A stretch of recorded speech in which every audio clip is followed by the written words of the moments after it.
We're diving into the world of the Iconic TCG today to actually kind of showcase some of the cool stuff that this game has been doing. So make sure you guys smash the living crap out of that subscribe button so you guys don't miss out on more content. So Iconic TCG is a game that we actually ran into. They were talking about that they wanted to build something off of the fundamentals of Duelist of the Roses. And I thought that was such a cool concept and idea. And their Kickstarter, they were a little bit short of funding it, which was fine. They've been on the drawing board and they've been cooking up, all of this new product and so forth. And you guys can, I'll leave a link down below so you guys can check out some of Iconic TCG, but I wanted to show this off. I know this is see-through, but to give you a little bit of how the board state is supposed to look on a two-player mat for this game, which is actually, I think they did a pretty good job with this. From the beta that they had going for it, it did feel a little bit complicated at certain parts, but they've done a pretty good job with just evolving things and making the card design look a little bit better. Alright, so we are going to open up the new starter deck that they've got. This is supposed to be the dual deck for this. And as you can see, there's a lot of information on the back of this talking about their first trading card game and how they've actually been working on this. We live in a world of many trading card games at the moment, and I understand, it becomes challenging to play all of these. So, you want to look for card games that are going to be a little bit more unique in the fashion of what they are.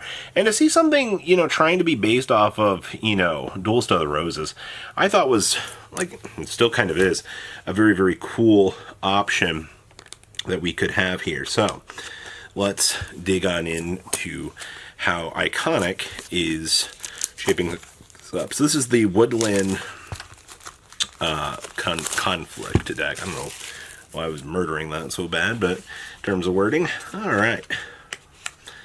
Come to me, man. When the packaging is so nice. All right, we are in. Ooh. All right, so in the back here, you do get the. Actually, this is kind of nice. It's a little bit smaller in the font side, but you do get an introduction book, which is something, most people at this stage of card games will just toss in the little QR code and tell you to go scan the QR code, which, maybe a QR code in here would have been a little bit helpful, but you can actually read this, and it's only 24 pages, which is not bad. And they also have, their socials for you to go follow, so it's not actually too bad. All right, so the Woodlands conflict here. So we do get a divider to separate our decks here, which is fine. This has been, I think, one of the bigger headline options that has been kind of available since the start of the game.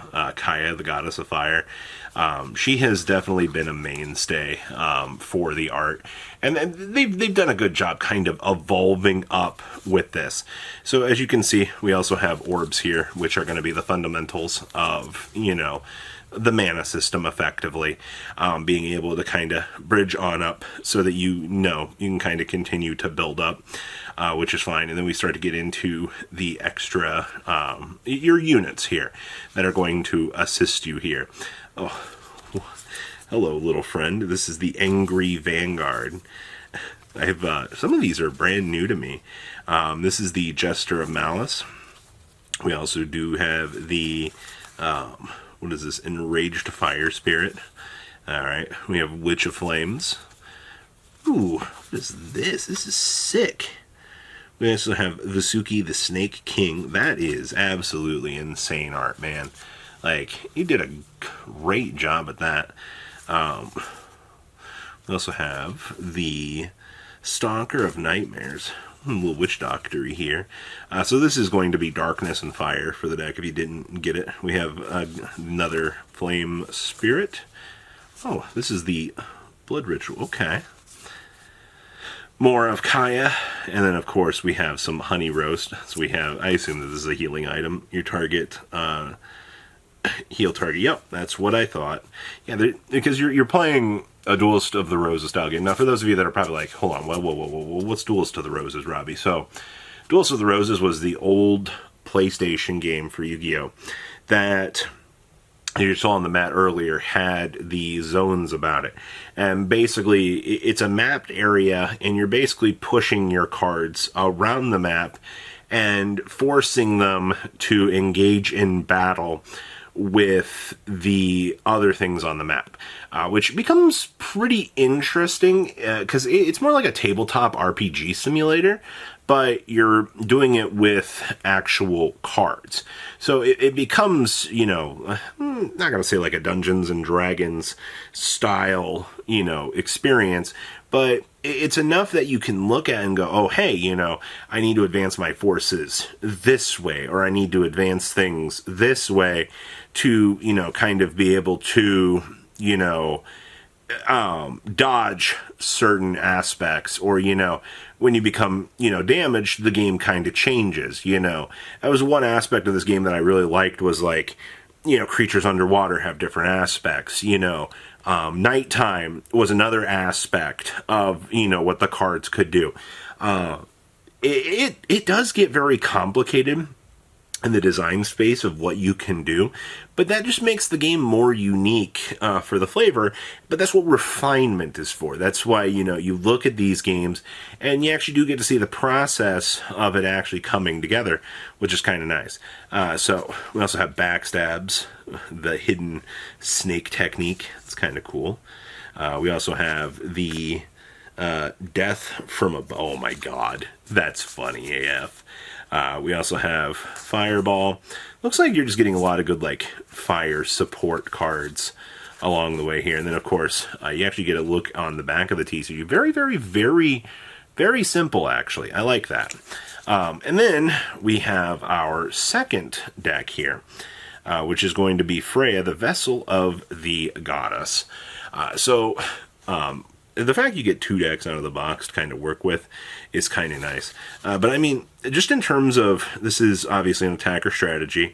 It also has a blessing, which heals all allies, or all allied wounded units, and so forth. So, I mean, like, for the text box, they've done a pretty good job at this, for this being like your commander style unit. So this is going to be green, and of course, divine, as they're calling the light side of things here. So, oh my gosh, what are you? This is Orion the Pale Dragon. Oh my god, we have dragons in here. I remember this from the beta. This was the Istis, the Woodland Princess. Oh, what in the world are you? Breaker the Divine Horseman? Okay, I see you. We have more divine support in here.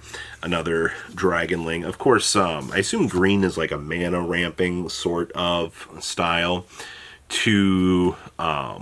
what we've got going on in the color spread, which I think is fine. The White Fox Spirit, get only one of those. Okay, so one interesting thing about this is like, how many of these decks am I going to have to truly pick up when it comes to the product to build the more optimized deck for the competitive side of things?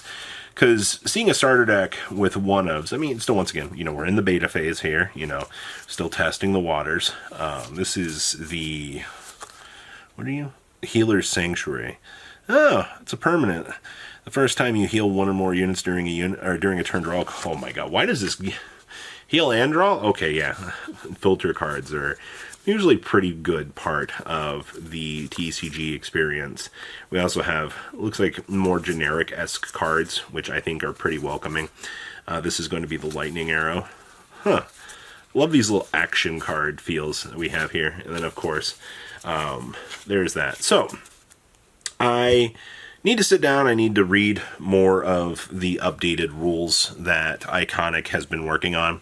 Because, like I said, this game has come a very long way from the, initial beta experience that they had. And, I look forward to actually seeing them try to, like, bring back their Kickstarter and just see what they can actually try to do. I also should probably show this. Little QR code if you want to read the rulebook yourself. Definitely take a second to scan that, and you can dive into the world of Fourth Order Studios, and you can learn about the Iconic trading card game yourself. Outside of that, like I said, there's many new trading card games coming into the world. Seeing, you know, they have to have like a cool premise. There has to be something that lures you in, something that makes you go, I want to give this trading card game a shot, you know. And obviously, you know, cheap cards on, you know, things like that are always going to be a good tie-in to do this. So, you know, a new trading card game, if it's like $10-15 for a starter deck and you're like, hey, let's go give this a shot, you know, that's affordability. But when you start to get into the cost of competitive, you know, and the experience starts to evolve, that's where, you know, either the game is very popular or it ends up struggling very, very hard.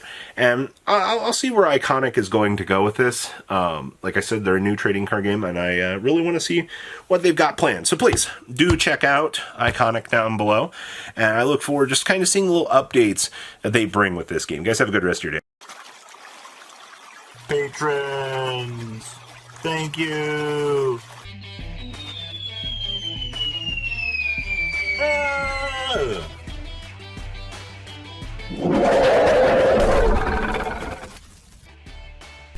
Thank you so much for watching. Check out these other videos.